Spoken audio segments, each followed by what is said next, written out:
تو قرآن کی تفسیر بھی اگر کوئی غلط کرتا ہے تو قرآن کی وہ غلط تفسیر یہ زیادہ چل نہیں سکتی. اگر وہ چلتی بھی ہے تو اللہ رب العزت ایسے لوگوں کو کھڑا کرتے ہیں جو اس کو آشکارا کر دیتے ہیں اور واضح کر دیتے ہیں کہ یہ قرآن کریم کی تحریف ہوئی ہے اور اس چیز سے بچنا چاہیے. ہر زمانے میں حضرات صحابہ کرام رضوان اللہ تعالیٰ عنہ اجمعین کے بعد آج تک کے ایسے لوگ ہر زمانے میں کھڑے ہوتے رہے، مگر اللہ رب العزت نے ہر زمانے میں ایسے لوگوں کو کھڑا کیا جنہوں نے ان تمام کے تمام غلطیوں کو اجاگر کر کر بتلایا. اب ہم جس زمانے سے گزر رہے ہیں اس زمانے میں قرآن کریم کی عظمت پہلے زمانے کے مقابلے میں زیادہ کھل کر سامنے آئی. وہ اس طور پر کہ قرآن کریم نے جو بہت سارے اصول اس کائنات کے سلسلے میں بیان کیے کہ قرآن کریم یہ انسان کی سیاست میں بھی رہنمائی کرتا ہے، قرآن کریم یہ انسان کے لیے زندگی کے ہر شعبے میں صحیح رہنمائی کرتا ہے. تو اس کے بارے میں اس کی عظمت کے سلسلے میں لکھا ہے کہ آج سے تقریباً 150 سال پہلے دنیا سائنس کے اندر میں ایک شخص پیدا ہوا جس کو ڈاروین کہا جاتا ہے. اس ڈاروین نے تھیوری پیش کی کہ دنیا کے اندر انسان اور دیگر تمام کے تمام جانور یہ ترقی کر کر انسان بنا، یعنی انسان بننے سے پہلے یہ بندر تھا اور بندر سے انسان بنا. تو اس نے ایک تھیوری کو پیش کیا. اب اس تھیوری کو اتنا عام کیا گیا کہ تقریباً 100 سال تک اس تھیوری کو سائنس کے میدان میں سب سے کامیاب تھیوری سمجھا جانے لگا. اور آج بھی ایک طبقہ ایسا ہے جو اسے صحیح سمجھتا ہے، جبکہ قرآن کریم نے اس تھیوری کا انکار کیا. اللہ نے کیا کہا؟ اللہ خالق کل شیء، اللہ ہر چیز کو پیدا کرنے والا. کیا مطلب؟ ہر چیز کو اللہ نے علیحدہ علیحدہ بنایا. کوئی کسی سے ترقی کر کر ایولیشن ہو کر اور آگے بڑھ کر ایک دوسرے میں تبدیل نہیں ہوا.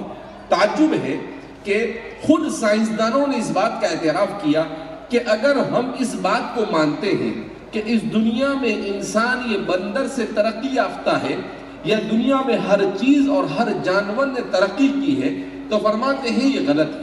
ایک سائنسداں کہتا ہے کہ کسی بھی چیز کو ترقی کرنے کے لیے اس کی پشت میں 10 ملین یعنی 1 کروڑ پشتوں کا ہونا ضروری ہے.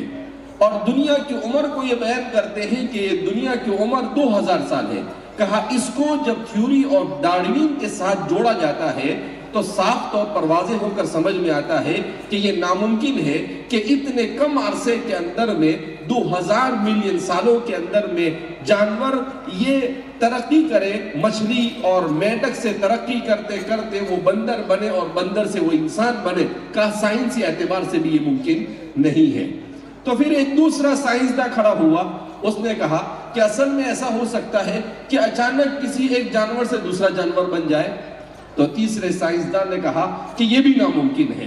تو کہا کہ نہ ایک جانور دوسرے جانور سے ترقی کر سکتا ہے، نہ اچانک ایک جانور سے دوسرا جانور بن سکتا ہے.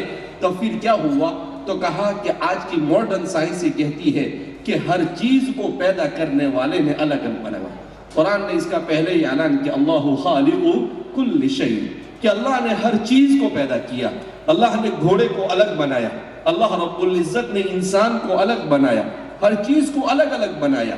تو فرماتے ہیں کہ 150-200 سال کی کشمکش کے بعد سائنس اسی نقطے پر جا کر رک گیا جس نقطے کو قرآن کریم نے اپنے اندر بیان کر دیا تھا کہ اللہ رب العزت نے ہر چیز کو الگ الگ پیدا کیا. ایک عجیب حیرت انگیز بات میرے مطالعے کے درمیان آئی کہ دنیا میں آج ہم جس دور سے گزر رہے ہیں اس دور کو ڈیموکریسی کا دور کہا جاتا ہے. کیا مطلب ڈیموکریسی کا دور؟ کا مطلب یہ ہے کہ یہ زمانہ جمہوریت کا زمانہ ہے. تو فرماتے ہیں کہ جمہوریت کے اس دور میں یہ کہا جاتا ہے کہ عوام کی حکومت عوام کے ذریعے عوام کے نام پر. مگر خود اس زمانے کے سائنسدانوں نے اس بات کا اعتراف کیا ہے کہ برنارڈ شو کہتا ہے کہ دنیا میں 5000 سال سے سیاست کا صحیح تصور انسان پیش کرنے کی کوشش کر رہا ہے کہ پولیٹکس جو ایسی بنائی جائے جو ہر جگہ پر انسان کے لیے فٹ ہو سکے، مگر 5000 سال میں اس کا بیس بنانے میں بھی انسان کامیاب نہیں ہوا، جائے کہ اس کو پورا بنانے میں کامیاب ہو۔ کہا سیاست کا وہی نظریہ صحیح ہے جس کو قرآن کریم نے بیان کیا کہ عدل اور انصاف کے ساتھ اس دنیا کے اندر میں حکومت کی جائے، اور عدل و انصاف کے جن معیارات کو قرآن کریم نے بیان کیا ہے ان معیارات سے بڑھ کر دنیا کے اندر میں کوئی کتاب کسی معیار کو بیان نہیں کر سکتی ہے۔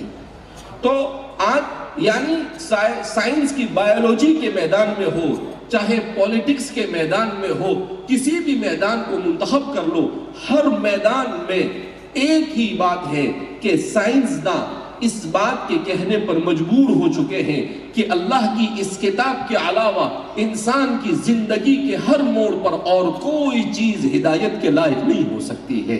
مگر افسوس ہم مسلمانوں پر ہے کہ ہمارے پاس اللہ نے ایسی جاندار کتاب عطا فرمائی جو ہماری اتنی بہترین رہنمائی کرتی ہے، مگر نہ ہم اسے پڑھنے کے لیے تیار ہے، نہ ہم اسے سمجھنے کے لیے تیار ہے، اور نہ ہم اس کی تعلیمات پر عمل کرنے کے لیے تیار ہے۔ جیسا کہ ابھی آپ کے سامنے مکالمہ پیش کیا گیا جس میں بتلایا گیا کہ مسلمانوں کا حال یہ ہے کہ وہ اپنے بچوں کو مدرسے میں بھیجنے کے لیے بھی تیار نہیں ہے۔ حکیم الامت مجدد ملت حضرت تھانوی رحمۃ اللہ علیہ کے سامنے کسی نے علماء کے بارے میں غلط سلط بات بیان کی تو حضرت نے غصے میں آ کر اس سے کہا کہ تم کیا سمجھتے ہو کہ یہ علماء تمہارے بغیر بھوکے مر جائیں گے؟ کہا نہیں، جتنی تمہیں ضرورت علماء کی ہے اتنی ضرورت تمہاری علماء کو نہیں۔ اس کے بعد حضرت نے عجیب بات فرمائی، کہا کہ علماء کو کہہ دو کہ وہ اپنا کمائے تو وہ تم سے زیادہ تجارت کر کر کما لیں گے، وہ کام کر کر تم سے زیادہ کما لیں گے اور اپنا پیٹ پال لیں گے، اپنی اولاد کو پال لیں گے، لیکن یاد رکھو اگر تم نے ہمارے ان علماء کی عظمت نہیں کی اور ان کی قدر نہیں کی، 50 سال کے بعد تمہارے بچے آدھے یہودی اور آدھے نصرانی ہوں گے۔ حضرت نے کہا یہ بات آج سے کتنے سال پہلے؟ 100 سال پہلے بات کہی۔ کہا کہ یہ علماء جو ہے جو آپ کو ایسے نظر آ رہے ہیں کہ بھئی ان کی معاشرے میں کیا ضرورت ہے، مگر آپ کو یاد رکھنا چاہے کہ یہ زمین پر اگر اللہ کی حاکمیت اور اللہ کا ذکر کسی کی برکت سے ہے تو ہمارے انہی خادمین قرآن کی برکت سے ہے، ہمارے انہی علماء کی برکت سے ہے۔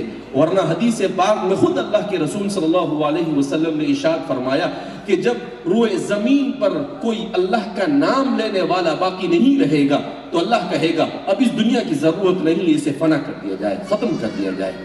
تو یہ ہمارے مدارس، یہ ہمارے مکاتب اور یہ ہمارے علماء، یہ ہماری خانقاہیں اور یہ ہمارا دعوتی نظام، یہ ساری وہ چیزیں ہیں جس کی برکت سے آج دنیا میں انسان زندہ ہے، ورنہ خدا پاک کی قسم اگر اللہ کا نام نہ لیا جائے تو یہ زمین سے سب ختم کر دیا جائے۔ اس لیے میرے بھائیوں، دوستوں اور بزرگوں، ہمیں آج بھی اس عظمت کو سمجھنے کی ضرورت ہے۔ قرآن جیسی مقدس کتاب کہ جن لوگوں نے قرآن کریم کو روئے ہستی سے مٹانے کی کوششیں کی، ہمارے ہندوستان میں جب انگریز آیا تو اس انگریز نے قرآن کو ختم کرنے کی کوشش کی، مگر ابھی ایک ہفتے پہلے میں یو کے جا کر آیا، پہلی مرتبہ جانا ہوا۔ یو کے کون سی جگہ ہے؟ برطانیہ۔ وہ جگہ ہے جس جگہ پر مسلمانوں کو دنیا سے نیست و نابود کرنے کے پلان بنائے گئے اور آج بھی بنائے جا رہے ہیں، مگر قربان جائیے ہمارے ان علماء پر کہ ہندوستان کے ان علماء نے وہاں پر جا کر ایسی محنت کی کہ فرعون کے گھر میں اسلام کو تربیت دے رہے ہیں، اور اتنے بہترین انداز میں وہ اسلام کی آبیاری وہاں پر بیٹھ کر کر رہے ہیں کہ اتنے بہترین انداز میں اسلام کی آبیاری دنیا کے کسی چپے میں نہیں ہو رہی ہوگی۔ ہر مسجد کے ساتھ مکتب ہے، ہر مکتب کے ساتھ لڑکیوں کے لیے الگ اسکول ہے، لڑکوں کے لیے الگ اسکول ہے، کوئی مسجد ایسی نہیں جس کو تعلیم کے ساتھ نہ جوڑا گیا ہو، اور ایسا بہترین تعلیم اور تربیت کا انتظام ہے کہ شاید کوئی گھر ایسا خالی رہتا ہوگا جہاں پر حافظ قرآن آپ کو نہ ملے۔ یہ ہے اللہ کا معجزہ۔ اللہ کہتے ہیں یریدون لیطفئوا نور اللہ بافواہہم واللہ متم نورہ ولو کرہ الکافرون، کہا کہ تم کیا اللہ کا مقابلہ کر سکتے ہو،